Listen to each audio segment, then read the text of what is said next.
Magandang araw mga kafili! Alam niyo ba kung ano ang mga hakbang sa pagsulat? Kung hindi pa, ay ating aalamin ngayon.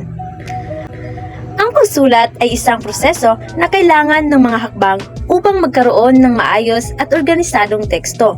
Narito ang ilang mga hakbang na karaniwang sinusunod sa pagsulat. Una, ang pagpili ng paksa. Pumili ng isang paksa o tema na nais mong isulat. Mahalaga na pumili ng isang paksa na interesado ka at may sapat na kaalaman upang mas mapadali ang iyong pagpapahayag ng mga ideya. Pangalawang hakbang ay ang pagpaplano. Magplano ng iyong mga sulatin sa pamamagitan ng pagbuo ng isang outline o balangkas. Isulat ang pangunahing punto o ideya na nais mong talakayin at ang mga detalye o mga argumento na susuporta sa mga ito. Ang pagpaplano ay makakatulong sa iyo na magkaroon ng organisasyon at lohikal na pagkakasunod-sunod ng mga ideya sa iyong sulatin. Pangatlong hakbang naman ay ang pagsulat ng unang bersyon.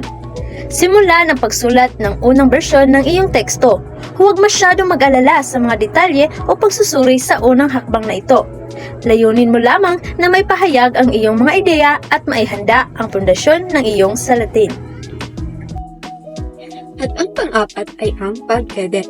Pag-aralin at suriin ang inyong unang bersyon ng teksto.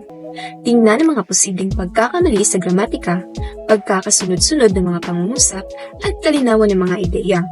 Maaari mong baguhin o tanggalin ang mga bahagi ng teksto na hindi kailangan o hindi naaangkop. At ang panglima ay ang pagrebisa. Basahin muli ang iyong teksto at suriin ang mga aspeto ng pagkakamali na hindi mo napansin sa unang pag-edit. Tiyaking malinaw at lohikal ang pagkasunod-sunod ng mga ideya at may tamang pagkakabigkas ng mga pangungusap. At ang pang-anim ay ang pagwawasto. Kung kinakailangan gawin ang mga huling pagbabago o pagsasaayos sa iyong teksto, tiyaking malinis at maayos ang iyong pagkasulat bago ito ipresenta o ipamahagi sa iba. At ang pangpitong hakbang naman ay ang pagsusuri. Isasagawa ang pagsusuri ng iyong teksto upang masuri ang mga aspeto tulad ng kasalukuyang pagsasalita, estilo, at kahusayan ng mga argumento. Maaaring humingi ka rin ng mga puna o feedback mula sa iba upang makakuha ng iba pang perspektibo at magkaroon ng mga pagkakataong mag-improve ang iyong sulatin. So sa kabuuan, ang mga hakbang na ito ay maaaring magbago o madagdagan depende sa uri ng sulatin o layunin ng pagsusulat.